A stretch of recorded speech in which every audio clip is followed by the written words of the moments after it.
multidimensional infinity. We're not just a physical body. As we'll come to in the second of these two videos, we are everything that exists. But how much of everything that exists, the eternal consciousness, are we accessing? Infinity or just a fraction? And the difference between that infinity perception of life and possibility and that is simply, again, beyond words to describe. So the idea has been, over thousands of years of this manipulation, to turn unique aspects of infinity into a tiny, tiny eggshell of consciousness with a tiny, tiny perception of its own potential to control its own destiny. And once you do that, you create the herd mentality. And the herd mentality can be summed up by what we see all the time in a herd or a flock, whatever you want to call it, of sheep.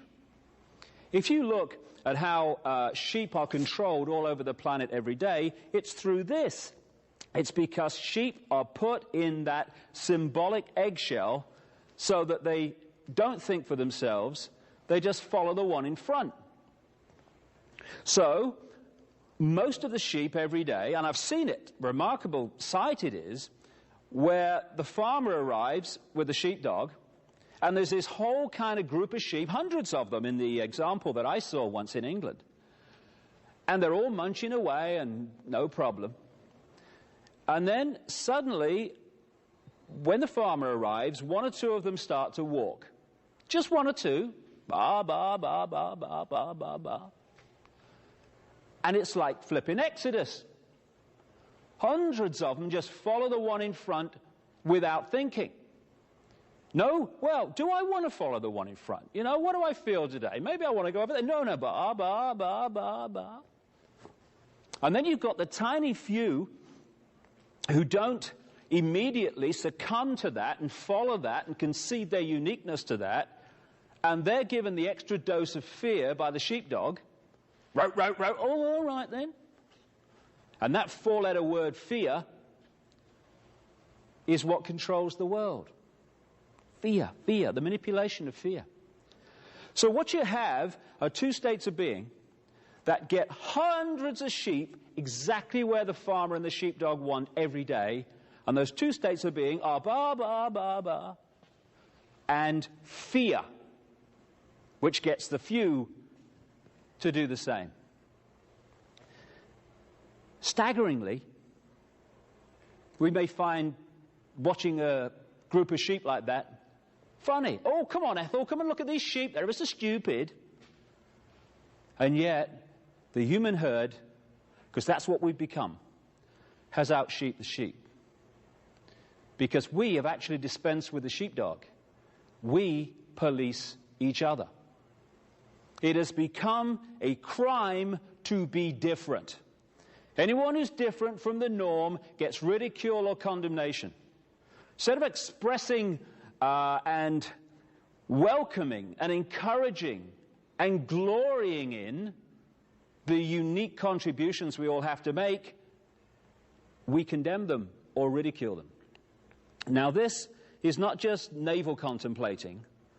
It is fundamental to how a few have controlled the world for literally thousands of years.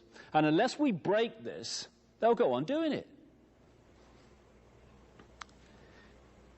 What it means is that all you have to do to control the direction of the world and control literally billions of people is to set the norms in society. What is considered right and wrong, moral or immoral, sane or insane, possible or impossible. And once you set those norms by controlling the education system, crikey, education system, crikey, what a word. Someone said, was Gandhi was asked what he thought of Western civilization, and he said, I think it would be a very good idea. What do I think of education? I think it would be a very good idea. I think it's about time we had some. So through controlling the education system, the mantra messages through the media, confirming that these norms are how life is, The vast majority of people in the human herd, from cradle to grave, occupy those norms and live their lives within them because they think that's reality. Now that's fine, that's a choice, I don't have a problem with that. But we seem to find it so hard to make those choices and let other people make different choices. So the reason the few can control the world as they do and have for so long is not just that vast numbers of people live within the norms, it's that those people insist those people that want to live outside the norms conform as well. So the key state of being, which is the foundation of all that I'm talking about, is the one you'll find in the vast, overwhelming majority, all but a handful, literally, of human beings. It's the fear of what other people think of them. Once you're in that mode, and that's the eggshell, then you're in trouble. Because suddenly you're not living your life, you're not expressing your uniqueness, you're living someone else's version of what you should be. You're already in prison. You're in what I call the hassle-free zone of norms. You've conceded what you are to what someone says you should be. And if enough people do that, and we do, whoever sets the norms runs the world. And what happens then, of course, is that when you're on the edge of that hassle-free zone and you're thinking, shall I, shan't I express my uniqueness? Shall I go with what my heart's telling me? What is the fear at that point that is making us resist? Oh, should I, shouldn't I? We're not at that point thinking, what will the President of the United States think if I express my uniqueness? What will the Pope think? Although some people will do that. My goodness me, why, I don't know, but they do. Or what will the Governor of the Bank of England or the head of the Federal Reserve think? No. What's making us resist expressing our uniqueness is our fear of what our mother will think. Oh my God, what will my mother say? What will the guys down the bar say, or the people at work? In other words, the people's reaction that keeps us in those norms are the people who are already in there. So the sheep have also become the sheepdog. The police have also become the police. The inmates of the prison are also the prison warders.